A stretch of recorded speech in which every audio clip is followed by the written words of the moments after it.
Bismillahirrahmanirrahim. Assalamualaikum warahmatullahi wabarakatuh. Innal hamdalillah nahmaduhu wa nasta'inuhu wa nastaghfiruh wa natubu ilaihi wa na'udzu billahi min sururi anfusina wa min sayyiati a'malina. May yahdihillahu fala mudhillalah wa may yudlil fala hadiyalah. Wa asyhadu an la ilaha illallah wahdahu la syarikalah wa asyhadu anna Muhammadan abduhu wa rasuluh. Salawatu rabbihi wa salamu alaihi wa ala alihi wa sahbihi ajma'in. Amma ba'd. Kaum muslimin dan muslimat yang semoga dimuliakan oleh Allah Azza wa Jalla. Alhamdulillah kita bersyukur kepada Allah karena pada kesempatan malam hari ini kita kembali diberi kekuatan, kesempatan, taufik dan hidayah hingga kita bisa menghadiri pengajian rutin setiap hari Kamis membahas kitab Al-Kabair. Semoga kita semua mendapatkan ilmu yang bermanfaat sehingga bisa kita amalkan sebagai bekal untuk menghadap kepada Allah Jalla wa Ala. Amin ya rabbal alamin. Salawat dan taslim mari kita perbanyak mengucapkan salawat kepada baginda Nabi sallallahu alaihi wasallam. Dan saat ini kita berada di malam Jumat. Kita dianjurkan untuk banyak berselawat kepada beliau setiap saat, dan yang paling dianjurkan adalah di hari Jumat atau di malam Jumat. Salawat-salawat kita akan ditampakkan oleh Allah kepada Rasulullah setiap hari Jumat. Kemudian kita akan sama-sama mengkaji kitab dosa-dosa besar yang ditulis oleh Imam Az-Zahabi rahimahullahu taala. Dan kita mengulang dosa besar yang sudah kita pelajari. Yang pertama, syirik kepada Allah. Yang kedua, membunuh jiwa atau membunuh orang lain. Yang ketiga, sihir. Yang keempat, meninggalkan salat. Yang kelima, tidak bayar zakat. Yang keenam, durhaka kepada kedua orang tua. Yang ketujuh, makan harta riba. Yang kedelapan, makan harta anak yatim. Yang kesembilan, berdusta atas nama Nabi sallallahu alaihi wasallam. Yang kesepuluh, tidak puasa di bulan Ramadan atau berbuka puasa di siang hari bulan Ramadan. Baik, mungkin 10 dosa besar yang selalu kita ingat-ingat. Jadi selama kita mempelajari kitab Al-Kabair ini, paling tidak ada dosa-dosa besar yang kita hafalkan.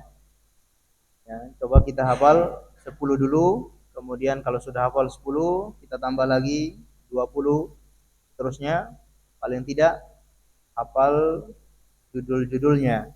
Ya. Semua sekitar 76 dosa besar. Yang pertama apa? Syirik. Yang kedua apa? Membunuh. Yang ketiga, ada masih ingat? Apa yang pertama syirik, yang kedua membunuh ya, yang ketiga sihir ya. Syirik, membunuh, kemudian sihir. Yang keempat meninggalkan sholat. Yang kelima tidak bayar zakat. Ya. Yang keenam, yang kelima insyaallah sudah hafal. 1 sampai 5 insyaallah hafal ya. Pertama syirik, yang kedua membunuh jiwa, yang ketiga sihir, yang keempat tidak sholat, meninggalkan sholat, yang kelima tidak berzakat. 5 dulu aja nggak apa-apa. Masya Allah, barakallahu fikum. Baik, kita masuk pada dosa besar yang ke-59. Masya Allah, kita sudah sampai pada dosa besar yang ke-59. Manda'a ila dhalalatin au sanna sunnatan sayyi'ah. Barang siapa yang menyeru pada kesesatan atau mencontohkan contoh-contoh yang buruk, mencontohkan perkara-perkara yang buruk, ini dosa besar.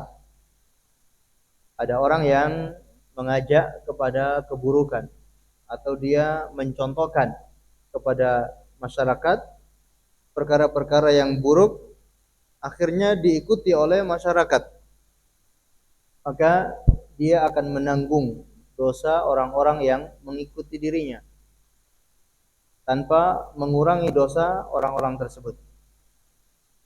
Dan ini terutama dalam perkara-perkara agama.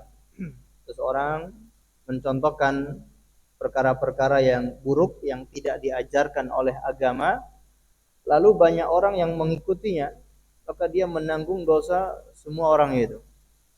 Kalau misalkan ada 1.000 orang yang mengikutinya, maka dia menanggung dosa 1.000 orang itu. Apalagi 1.000 orang ini mengajarkan lagi kepada orang lain, mengajarkan kepada anak cucunya, mengajarkan kepada keluarganya, atau mengajarkan lagi kepada orang lain, maka dia menanggung dosa sangat banyak. Misalkan ada yang mencontohkan zikir-zikir yang tidak sesuai tuntunan Rasulullah, mencontohkan zikir dengan joget-joget, mencontohkan zikir dengan menggoyang-goyangkan badan, lalu diikuti oleh orang lain, maka dia menanggung dosa orang-orang yang mengikuti itu.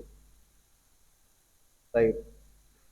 Di sini beliau membawakan beberapa dalil, di antaranya sabda Nabi sallallahu alaihi wasallam, "Man da'a ila dhalalatin kana 'alaihi minal itsmi mithlu athama man tabi'ahu la yanqutu dzalika min athamihim syai'a." Barang siapa yang menyeru kepada kesesatan, maka baginya adalah dosa seperti dosa orang-orang yang mengikutinya. La yanqutu dzalika min athamihi syai'. Dan itu tidak mengurangi dosa orang-orang yang mengikutinya sama sekali. Kalau ada orang yang mengikuti kesesatannya, maka orang-orang ini juga berdosa, sekaligus orang tadi juga mendapatkan dosa orang-orang tersebut, menanggung dosa orang-orang tersebut, dan tidak mengurangi dosa orang-orang tersebut. Baik, ini yang tadi kita jelaskan, bahwa kalau ada orang yang mencontohkan keburukan, mengajak kepada kesesatan, terutama dalam urusan agama, maka sangat berbahaya. Apabila seseorang mengajarkan ilmu yang keliru, mencontohkan perkara-perkara agama yang ternyata tidak sesuai syariat, dan dia diikuti oleh banyak orang, maka dia akan menanggung dosa orang-orang tersebut tanpa mengurangi dosa mereka sedikit pun. Termasuk berfatwa. Ketika ada seorang ulama, mungkin dia berfatwa tanpa ilmu, lalu fatwanya itu diikuti oleh banyak orang, maka sangat berbahaya.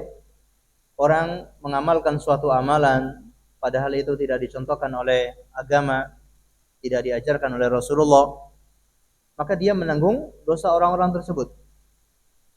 Maka Rasulullah SAW selalu mewanti-wanti kita, dan yang paling beliau khawatirkan terhadap umat beliau adalah ulama-ulama yang buruk, ulama-ulama yang menyesatkan masyarakat. Kata Nabi sallallahu alaihi wasallam dalam hadis yang sahih, "Innama akhafu ala ummati al-aimatul mudillin." Sesungguhnya yang paling aku takutkan menimpa umatku adalah ulama-ulama, imam-imam yang menyesatkan. Dan beliau berfatwa, beliau mengatakan demikian karena ada orang-orang yang seperti itu. Ada imam-imam, ada ulama-ulama yang menyesatkan umat karena dia berfatwa tanpa ilmu. Dan di zaman kita sekarang ini tersebar luas ya, media sosial. Orang bisa berkata apa saja dalam urusan agama sesuai dengan kehendaknya, kemudian diterima oleh banyak pengikutnya, banyak orang yang mengamalkan ucapannya. Ini sangat berbahaya. Ini sekaligus memberi peringatan kepada kita, terkhusus kepada para ulama, untuk selalu berhati-hati ketika mengatakan sesuatu, ketika berfatwa sesuatu, harus sesuai ilmu, harus berdasarkan dalil. Jangan sampai fatwanya itu keliru. Apalagi dia sudah tahu hal tersebut keliru, tapi dia sengaja berfatwa demikian. Padahal menurut pendapat dia perkara itu haram, tapi dia fatwakan itu tidak haram. Ini sangat berbahaya. Atau memang sudah jelas dalilnya kalau perkara itu haram, tapi dia fatwakan itu tidak haram. Ini sangat berbahaya. Bahkan Rasulullah juga mengingatkan kepada kita bahwa nanti, yaitu di zaman kita sekarang ini, zaman yang di akhir zaman ini, ada orang-orang yang jahil kemudian berfatwa dalam urusan agama tanpa ilmu. Akibatnya apa? Menyesatkan. Kata beliau sallallahu alaihi wasallam, "Innallaha la yaqbidu al-ilma intiza'an yantazi'uhu minal ibad." Sesungguhnya Allah Subhanahu wa taala tidak mencabut ilmu dengan mencabutnya dari hamba-hambanya. Walakin yaqbidul ilma biqabdil ulama. Akan tetapi kalau Allah ingin mencabut ilmu, Allah ingin mengangkat ilmu, Allah akan mewafatkan para ulama, orang-orang soleh, para ulama diwafatkan oleh Allah Subhanahu wa taala. Maka ketika ada seorang ulama yang meninggal dunia, maka itu bertanda ilmu sedang diangkat sedikit demi sedikit. Misalkan baru-baru kemarin ada seorang ulama, ya, Syekh Abdul Aziz Al-Syekh rahimahullah, mufti am kerajaan Arab Saudi meninggal dunia. Ulama-ulama kita yang meninggal dunia atau ulama-ulama yang ada di tanah air kita juga ada yang meninggal dunia. Maka ilmu semakin sedikit demi sedikit diangkat oleh Allah Subhanahu wa taala.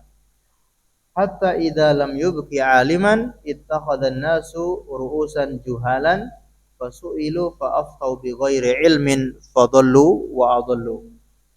Ketika sudah tidak ada lagi orang yang berilmu atau sedikitnya orang yang berilmu, maka masyarakat menjadikan orang-orang jahil sebagai ulama. Mereka mengangkat orang-orang yang tidak punya ilmu agama sebagai ustadz, sebagai kiai, sebagai gus, atau sebagai ulama. Akibatnya mereka bertanya tentang perkara agama dan dia berfatwa tanpa ilmu, fadallu wa adallu. Dia sesat dan menyesatkan orang lain. Nah, Rasulullah SAW mengabarkan demikian supaya kita hati-hati bahwa di zaman kita ini akan ada orang-orang seperti itu yang menyesatkan orang lain. Maka kita pun harus berhati-hati ketika ingin belajar ilmu agama. Ingin mengambil ilmu agama harus waspada, harus hati-hati. Tidak semua orang yang berbicara tentang agama kita terima. Ada yang benar, ada yang tidak benar. Ciri-cirinya apa kalau itu benar? Yaitu sesuai dengan Al-Quran, sesuai dengan hadis. Kalau yang dia sampaikan itu ada dalilnya, ada hadisnya, ada ayatnya, maka bisa kita terima. Tapi kalau dia sampaikan itu hanya khurafat, berita-berita yang dusta, berita-berita bohong yang tidak ada asal-usulnya, tidak ada dalilnya, atau mungkin ada dalilnya tapi ternyata dalilnya tidak kuat, tidak valid, maka jangan diterima. Dan alhamdulillah kita di zaman sekarang ini sangat mudah untuk mengecek apakah ini benar atau tidak. Kalau kita sebagai orang awam, maka paling tidak kita bertanya kepada orang yang lebih berilmu. Fas'alu ahla dzikri in kuntum la ta'lamun. Bertanyalah kepada orang yang berilmu jika engkau tidak mengetahui. Kita bisa tanya kepada seorang ustadz atau kepada seorang kiai, di mana hadis ini, di mana pendapat ini benar atau tidak, di mana amalan ini bisa boleh diamalkan atau tidak. Harus ada upaya seperti itu. Jangan kita malas. Yang penting kita tahu ada suatu anjuran langsung kita amalkan. Padahal kita masih ragu-ragu atau belum tahu pasti ini betul-betul dari Nabi atau tidak. Langsung diamalkan begitu saja. Kita dituntut untuk selalu mengkaji, selalu belajar, selalu bertanya agar apa yang kita lakukan itu betul-betul membuahkan hasil. Karena sangat disayangkan, sangat rugi kita sudah mengamalkan suatu amalan bertahun-tahun, bahkan mungkin kita mengamalkan amalan tersebut ternyata tidak ada contohnya dari Nabi Shallallahu Alaihi Wasallam. Sia-sia, tidak diterima oleh Allah Subhanahu Wa Taala. Allah hanya menerima amalan kalau itu dicontohkan oleh Rasulullah. Man 'amila 'amalan laisa 'alaihi amruna fahuwa raddun. Barang siapa yang melakukan suatu amalan tidak ada perintahnya dari kami, maka pasti tertolak, tidak akan diterima oleh Allah. Ya, sangat disayangkan. Baik. Kemudian hadis yang lain, waqala sallallahu alaihi wasallam, man sanna sunnatan sayyi'atan kana alaihi wizruha wa wizru man amila biha min ba'dihi min ghairi ayanqusu min auzarihim syai'a. Barang siapa yang mensunahkan sunnah yang buruk, sunnah yang tidak baik, maka dia akan mendapatkan dosanya dan dia akan mendapatkan dosa orang-orang yang melakukan setelahnya tanpa mengurangi dosa mereka sedikit pun. Ini juga sama ancaman bagi orang-orang yang mencontohkan perkara-perkara yang buruk. Dia mengajarkan ilmu yang tidak benar, mengajarkan ilmu untuk merusak manusia, atau dia mencontohkan sesuatu yang akan merusak manusia. Termasuk kita sebagai orang tua, ketika kita melakukan sesuatu secara tidak langsung bisa menulari, bisa mencontohi anak-anak, bisa mencontohi keluarga. Maka hati-hati sebagai orang tua, jangan sampai apa yang dia lakukan itu ternyata buruk sehingga dicontoh oleh anak-anak. Ada jamaah yang bertanya kepada kami, atau dia menceritakan bapaknya kalau ke kamar mandi selalu bawa handphone. Akhirnya anaknya ikut-ikutan. Ya, anaknya mulai ikut kalau ke kamar mandi bawa handphone. Sampai seperti itu, ya. Maka hati-hati sebagai orang tua, jangan sampai mencontohkan perkara-perkara yang tidak baik. Karena akan diikuti. Kalau diikuti, dia bertanggung jawab dan mendapatkan dosa orang yang mengikutinya. Misalkan kalau dia mengucapkan ucapan yang buruk di dalam rumah, selalu berkata-kata yang kotor, dan itu setiap hari didengar oleh anaknya, dan anaknya pun ketularan, selalu mengatakan perkataan yang kotor dari mulutnya. Dan bisa jadi nanti dia ajarkan kepada anaknya lagi, diajarkan kepada cucunya lagi. Dan itu akan terus menerus. Dan yang menanggung dosanya adalah orang tuanya yang mencontohkan hal-hal yang buruk tersebut. Baik. Ini juga kebalikannya, kalau barang siapa yang mencontohkan sesuatu yang baik, maka dia akan mendapatkan pahala orang-orang yang mengikutinya. Masya Allah. Kalau kita mencontohkan perkara yang baik, maka kita akan mendapatkan pahala orang-orang yang mengikuti kita. Ada orang yang ketika berjalan ke masjid, dia niatkan dalam hati untuk menjadi contoh. Mungkin tetangga-tetangganya kalau sholat 5 waktu tidak ke masjid. Dia setiap hari datang ke masjid untuk sholat 5 waktu berjamaah. Dia niatkan sebagai contoh, sebagai teladan untuk orang lain. Tiba-tiba ada tetangganya yang termotivasi. Oh, ini si fulan setiap hari ke masjid. Akhirnya tetangganya juga pengen ikut ke masjid. Masya Allah, dia pun ikut mendapatkan pahala orang tersebut.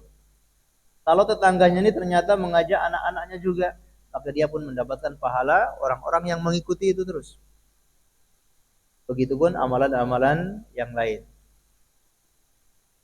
Termasuk orang tua yang mencontohkan hal-hal yang positif kepada anaknya, lalu diikuti oleh anaknya, Masya Allah, dia mendapatkan pahala yang besar. Orang tuanya mencontohkan kepada anak-anaknya sholat berjamaah di masjid.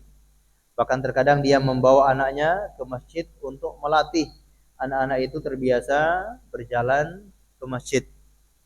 Maka ketika anaknya sudah terbiasa dan nanti anaknya menjadi besar dan anaknya mungkin sudah berkeluarga, punya anak lagi, dia ajarkan juga anaknya itu. Dan terus menerus orang tua ini terus mendapatkan kiriman pahala. Inilah yang dinamakan dengan ilmu yang bermanfaat. Walaupun ilmunya hanya sekedar mencontohkan berupa perbuatan. Dia meniatkan mencontohkan perbuatan itu kepada orang lain, perbuatan yang baik, sehingga orang lain mengikutinya, dia pun mendapatkan pahala yang terus mengalir. Baik. Ma'asyiral muslimin wal muslimat, a'azzani Allahu wa iyyakum. Ini kemudian hadis yang lain atau hadis berikutnya, kullu bid'atin dhalalah wa fi ba'dil alfat wa kullu dhalalatin finnar. Setiap bid'ah adalah kesesatan. Dalam riwayat yang lain, setiap kesesatan berada di neraka. Ini berbahaya bagi orang yang melakukan kebid'ahan kemudian dicontohkan oleh orang lain. Orang lain mulai mengikuti kebid'ahan tersebut, maka dia menanggung dosa orang-orang yang mengikutinya. Dan namanya bid'ah itu adalah pasti sesat. Kullu bid'atin dhalalah. Semua bid'ah itu sesat dan semua kesesatan itu pasti masuk neraka. Baik, asrul muslimin wal muslimat, azanillahu wa iyyakum. Ini dosa besar yang ke-59. Kita lanjutkan dosa besar yang ke-60. Al-wasilatu fi sya'riha wal mutafallijatu wal wasimatu. Yaitu al-wasilatu fi sya'riha, menyambung rambut, wal mutafallijatu, merenggangkan gigi, wal wasimatu, wanita yang mentato. Ini semua dosa besar. Menyambung rambut itu juga dosa besar. Merenggangkan gigi dosa besar. Mentato juga dosa besar. Dan ini terkhusus bagi ibu-ibu ya. Karena biasanya kaum wanita pengen tampil cantik, pengen tampil bagus, memperbaiki penampilannya sehingga melanggar aturan-aturan Allah. Di antara yang dia langgar adalah menyambung rambut. Menyambung rambut dengan rambut orang lain. Menyambung rambut dengan rambut orang lain. Termasuk dengan rambutnya sendiri. Rambutnya sudah dia potong, tapi dia sambung lagi dengan rambut yang sudah dia potong itu. Ini termasuk dosa besar. Qala Nabi sallallahu alaihi wasallam, Nabi sallallahu alaihi wasallam bersabda, la'anallahu alwasilatu wal mustausilah wal washimatu wal mustaushimah wan namisatu wal mutanammisah wal mutafallijatu lil husni al mughayyirati khalqillah. Allah Subhanahu wa taala melaknat wanita yang menyambung rambutnya atau meminta untuk disambung rambutnya.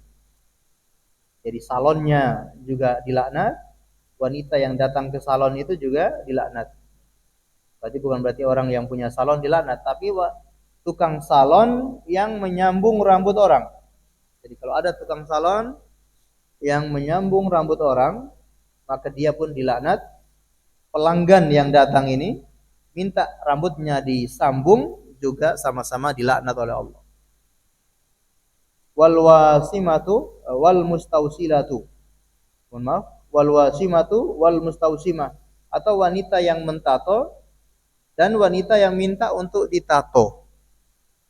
Tukang tatonya juga dilaknat, yang datang minta ditato juga dilaknat oleh Allah.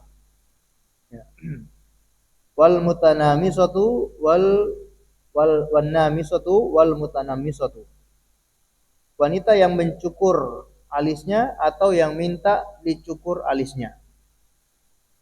Yang mencukurnya juga dilaknat, yang minta dicukur juga dilaknat.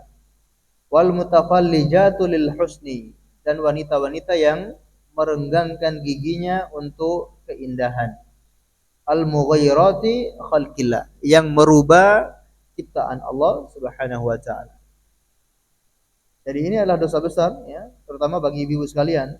Jangan melakukan atau melanggar hal-hal yang dilarang oleh Allah dan juga Rasulnya. Di antara yang dilarang adalah menyambung rambut, termasuk memakai ya, rambut palsu. Hati-hati. Walaupun hanya sekedar konten, hanya sekedar 17 Agustusan, akhirnya pakai rambut-rambut palsu untuk bahan guyonan, dan sebagainya, maka hati-hati karena dikhawatirkan termasuk dalam larangan tersebut. Apalagi sampai menyambung rambut.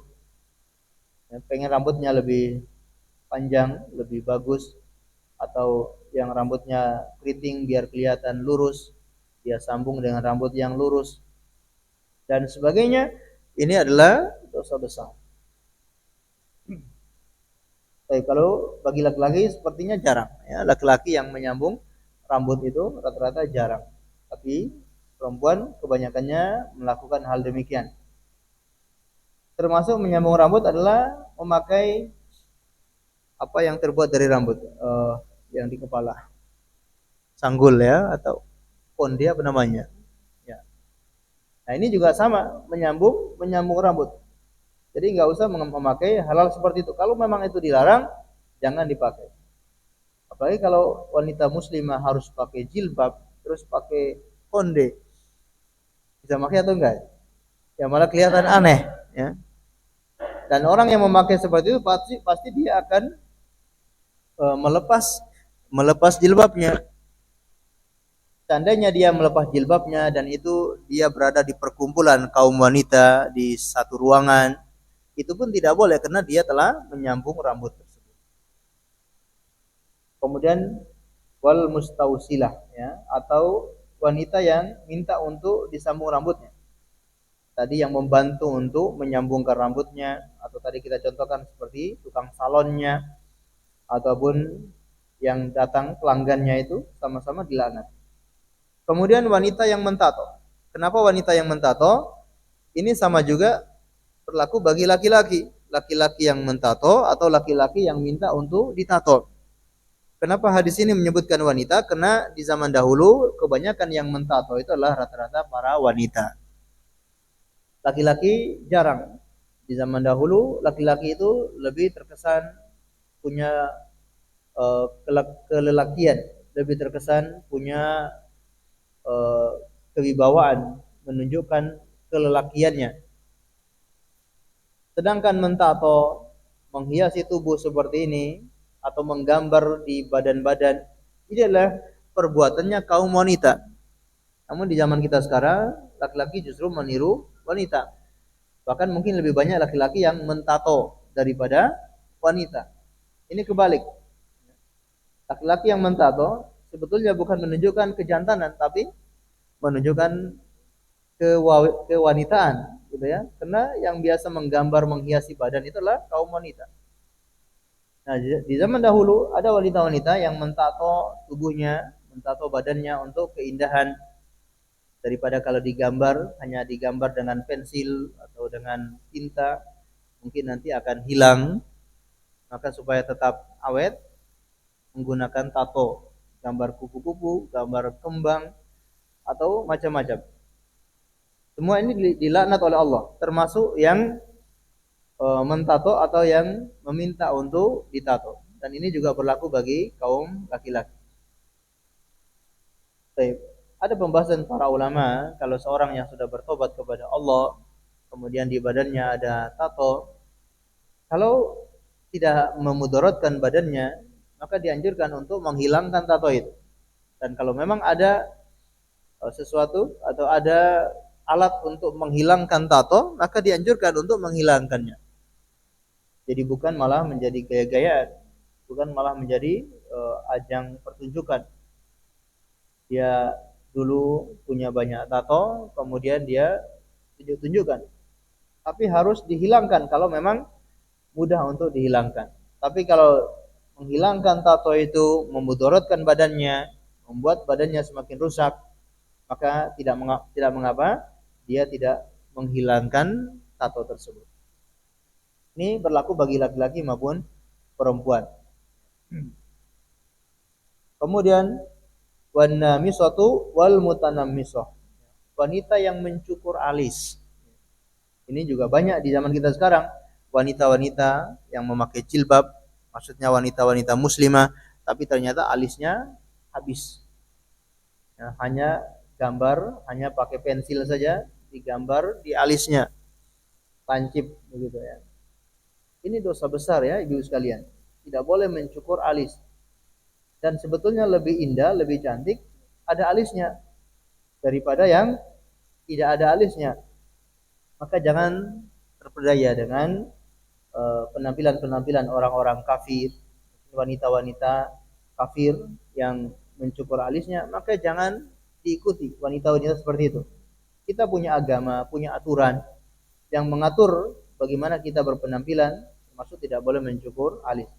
Dan wanita yang membantu mencukurkan itu juga dilaknat oleh Allah Subhanahu wa taala.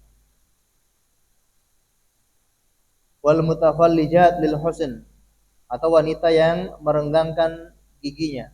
Di zaman dahulu merenggangkan gigi itu termasuk keindahan. Mungkin biar kelihatan lebih muda, giginya direnggangkan sedikit. Mungkin satu gigi di tengah direnggangkan sedikit misalkan. Dan di zaman dulu itu anggapan lebih menarik, lebih indah. Kalau di zaman sekarang mungkin beda ya. Di zaman sekarang justru orang berusaha untuk giginya rapat ya, bukan malah direnggangkan gitu. Yang renggang malah pengen dirapatkan, dipasang kawat dan seterusnya. Bukan kawat ya, behel. Kalau bilang kawat kayak terlalu ya kayak tukang bangunan pakai kawat. Al-mughayyirati khalqillah, yang merubah ciptaan Allah. Nah, ini perbuatan-perbuatan semacam ini kenapa dilarang di dalam agama kita? Karena termasuk merubah ciptaan Allah Subhanahu wa taala. Allah sudah menciptakan ada alisnya, ternyata dia cukur, dia rubah. Allah menciptakan badannya bagus-bagus, tapi dia kotori badan itu, dia tato sehingga tidak bisa hilang. Ya, tato ini sulit hilang, bahkan alat yang menghilangkan tato pun tidak bisa hilang 100%. Pasti ada bekasnya. Ini badan sudah Allah ciptakan bagus-bagus, kulitnya sudah Allah ciptakan bagus-bagus, tapi dirusak dengan cara seperti itu. Dan banyak ya, bukan perempuan yang biasanya merusak badan dengan tato itu, kebanyakan laki-laki. Badannya penuh dengan tato. Jadi seperti pakai baju.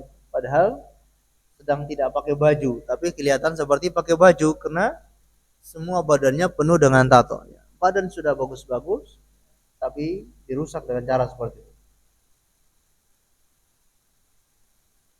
Termasuk yang memotong sebagian tubuhnya, ya, naudzubillah. Yang mencukur alis saja dilaknat, termasuk dosa besar, apalagi sampai memotong sebagian tubuhnya. Hidungnya sebagian dipotong, kemudian telinganya mungkin dilubangi. Ini badan, ini tubuh sudah bagus, sudah indah, tapi dibuat malah seperti tengkorak. Jadi dibuat seperti tengkorak. Naudzubillah min dzalik ya. Dan orang kafir kebanyakannya seperti itu. Maka kita sebagai orang muslim jangan ikut-ikutan dengan orang-orang kafir. Baik, waqala sallallahu alaihi wasallam, kemudian sebelum kita lanjut hadis yang berikutnya, para ulama mengkecualikan anak-anak kecil yang mungkin ditato atau dikasih tanda oleh orang tuanya, maka mereka tidak berdosa. Mereka tidak berdosa, tapi orang tuanya lah yang berdosa. Kalau memang orang tuanya sengaja mentato tubuh anak tersebut, maka orang tuanya berdosa, tapi anaknya tidak berdosa. Namun kalau hanya untuk tanda, tidak terhitung tato, walaupun kelihatannya seperti tato atau seperti tulisan. Kalau memang untuk tanda, ini diperbolehkan atau tidak berdosa. Di negara-negara bagian Afrika biasanya anak-anak kecil itu ditato ataupun bagian malah disayat ya, sampai seperti itu ya. Jadi kalau kita lihat teman-teman Afrika itu biasanya di wajahnya itu ada dua garis. Nah ini dulu waktu kecil dikasih tanda seperti itu, apakah itu karena adatnya mereka atau takut ketukar, Allah a'lam bishawab. Nah ini tidak berdosa. Baik, hadis yang lain, tamanul kalb wadam haramun wa kasbil bagi wa la'ana al-wasimatu wal mustawsimah wa akilu riba wa mukilahu wa la'ana al-musawwirin. Kata Nabi sallallahu alaihi wasallam, hasil dari menjual anjing dan juga menjual darah adalah haram. Hasil dari padam haram. Dam di sini maksudnya adalah berbekam. Hasil dari menjual anjing adalah haram dan hasil dari bekam adalah haram. Kalau ada yang profesinya tukang bekam, dalam hadis ini adalah haram. Wa kasbil bagi, dan juga penghasilan bagi orang yang berzina atau wanita yang berzina mendapatkan upah dari zina tersebut, maka ini adalah haram. Wa la'anal wasimatu wal mustausimah, dan Allah melaknat wanita yang mentato atau yang minta ditato. Wa akilu riba wa mukilahu, orang yang makan riba ataupun yang memberi orang lain untuk makan riba. Dia yang makan riba ataupun dia yang mendukung orang untuk makan riba. Wa la'ana al-musawwirin, dan Allah melaknat orang-orang yang melukis. Maksudnya melukis makhluk yang bernyawa. Baik. Ini hasil dari anjing. Dia mungkin pelihara anjing, kemudian anjingnya dijual, maka penghasilan ini hukumnya haram. Tidak halal di dalam agama Islam. Termasuk seorang muslim tidak boleh memelihara anjing kecuali untuk menjaga hewan ternak atau untuk menjaga kebun, maka ini diperbolehkan. Tapi anjing yang sudah terlatih, sudah terdidik untuk melindungi binatang ternak. Kalau dia punya binatang ternak yang banyak, untuk menjaga binatang itu dari serangan serigala, dia memelihara anjing untuk menjaga itu, maka tidak masalah. Ataupun dia punya kebun yang biasanya banyak hewan-hewan hama yang memakan hasil kebun itu, ada kijang, ada rusa yang datang makan tanaman, lalu dia pakai anjing untuk mengusir itu, maka tidak masalah. Tapi kalau dia memelihara anjing hanya untuk menjaga rumah, maka ini hukumnya haram. Tidak diperkenankan untuk menjaga rumah. Kalau mau, ya pakai satpam untuk menjaga rumah.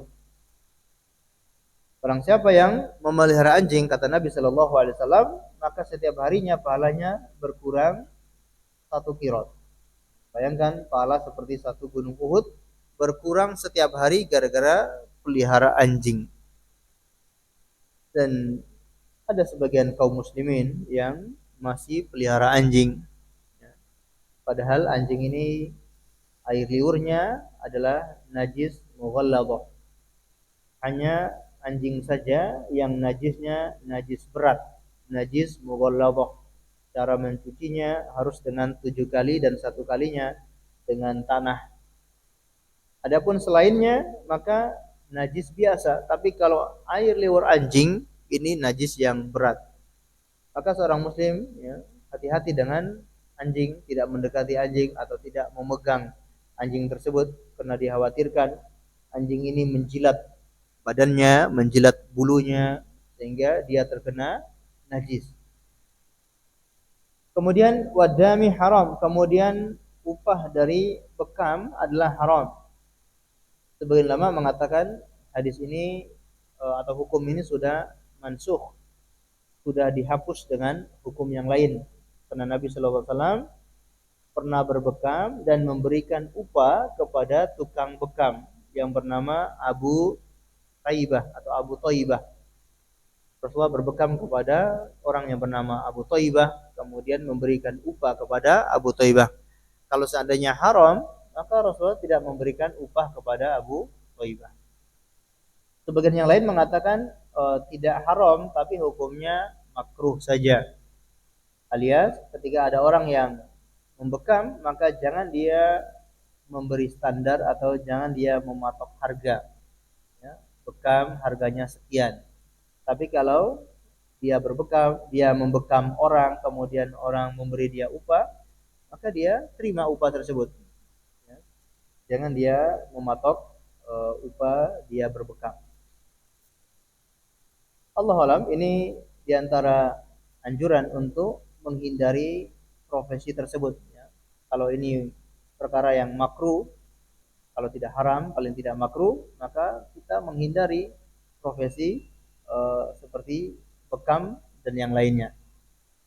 Sebagian lama mengatakan karena profesi seperti ini berkaitan dengan seperti sesuatu yang hina. Ya.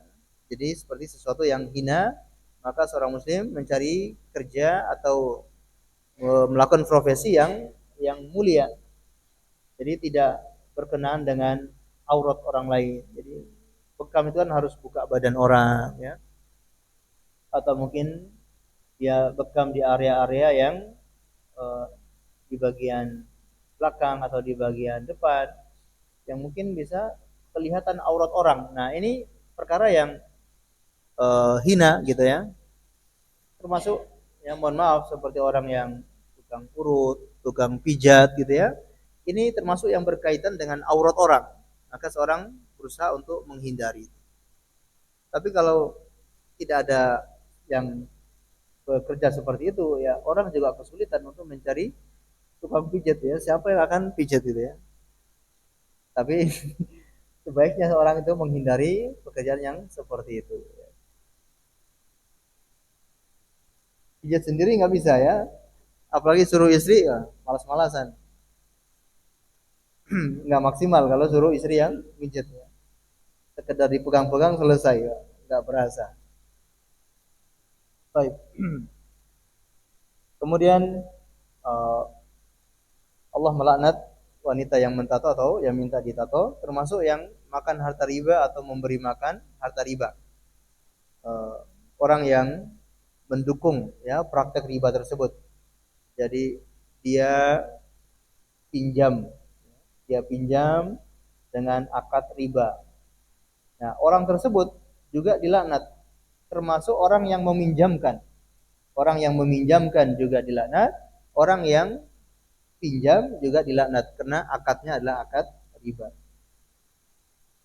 Nah, orang yang meminjamkan itu dinamakan yang makan riba, sedangkan orang yang pinjam dengan akad riba dia memberi makan kepada orang yang makan riba itu.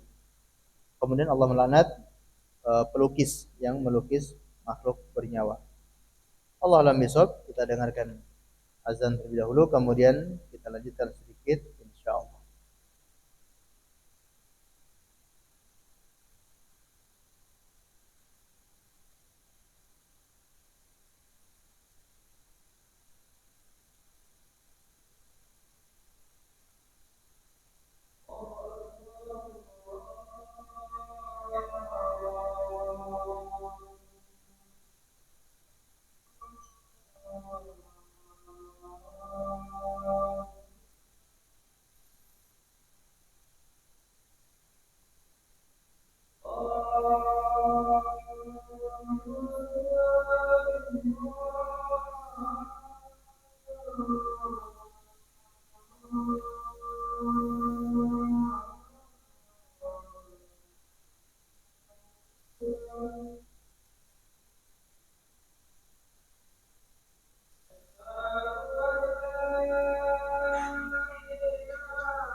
Ma'asyiral muslimin wal muslimat, a'azzani Allah wa iyyakum. Kita lanjutkan al-kabiratul hadiyatu wasitun, dosa besar yang ke-61. Man asyara ila akhihi bihadidatin. Barang siapa yang menodong besi, maksudnya senjata ataupun besi tajam ke saudaranya. Ini juga dosa besar. Karena kita tahu bahwa membunuh itu termasuk dosa yang sangat besar. Maka wasilah-wasilah yang akan mengantarkan kepada menghilangkan nyawa orang lain itu termasuk dicegah, dilarang oleh agama kita.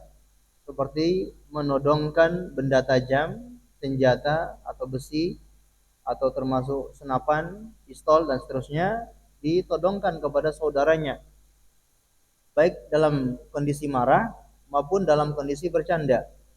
Ini dua-duanya tidak diperbolehkan karena sangat berbahaya ketika seorang menodong senjata, menodong besi tajam, menodong pedang, menodong tombak kepada saudaranya, walaupun hanya main-main, tapi tidak ada yang tahu.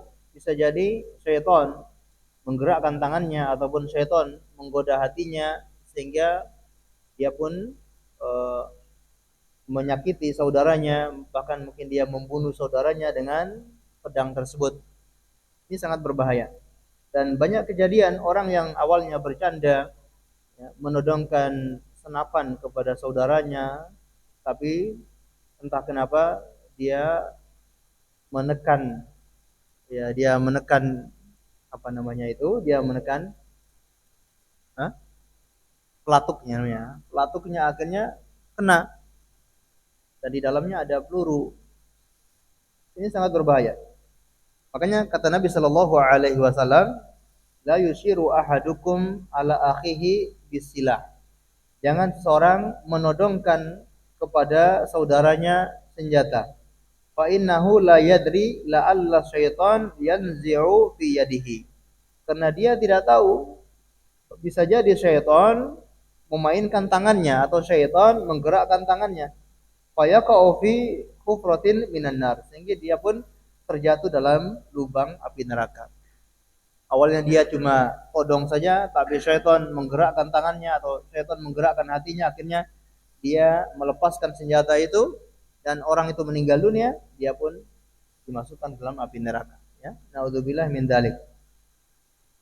Ini dilarang dalam agama kita, termasuk Nabi SAW bersabda, man asyara ila akhihi bihadidatin fa innal malaikata tal'anuhu hatta yantahi. Orang siapa yang menodongkan senjata atau besi tajam kepada saudaranya, sesungguhnya malaikat melaknatnya sampai dia selesai, sampai dia tidak menodong lagi. Fa in kana akhahu min ummihi wa abi. Sekalipun itu saudara kandungnya. Ya. Berarti kan dia cuma main-main karena ini saudara seibu, saudara sebapak, saudara kandung.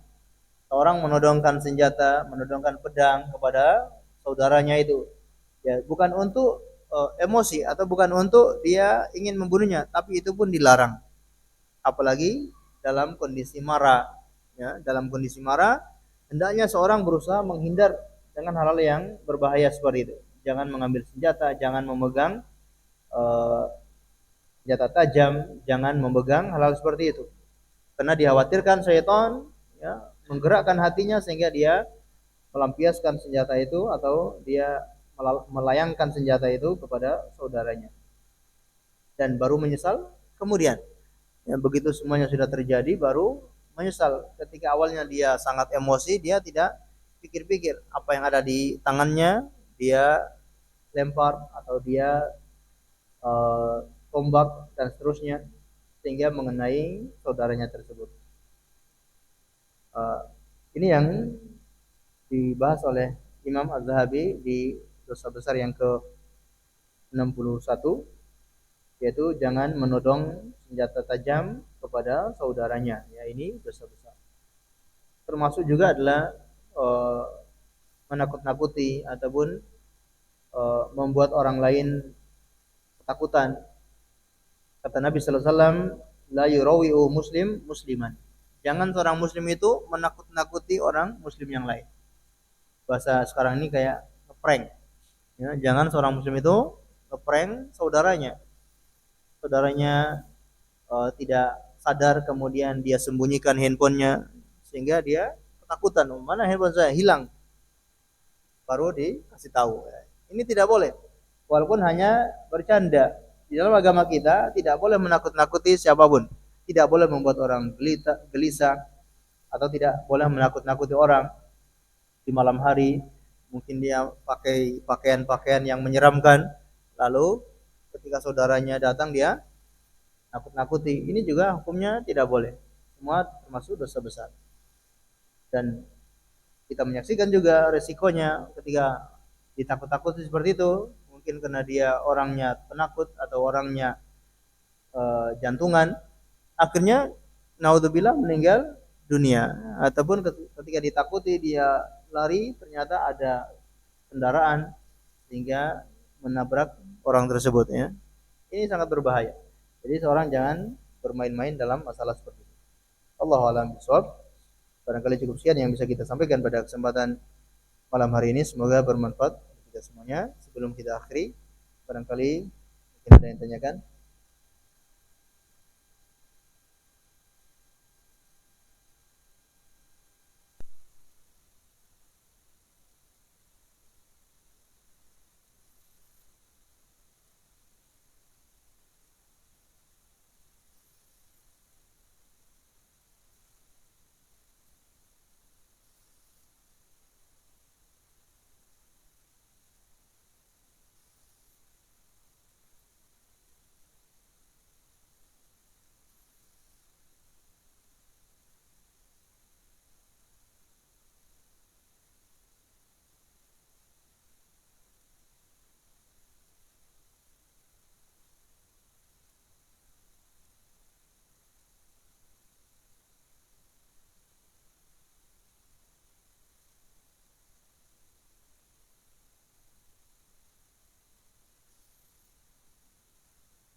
sarankan Anda ke tempat ini untuk mendapatkan dana. Nah, berarti kita ikut terlibat dalam masalah itu.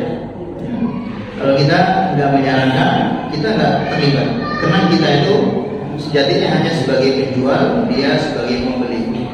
Jadi, contoh misalkan ada orang yang habis korupsi terus datang ke tempat kita beli barang kita nggak ada sangkut pautnya dengan perbuatan orang tersebut, dia yang menanggung dosanya. Kita hanya berhadapan dengan pembeli.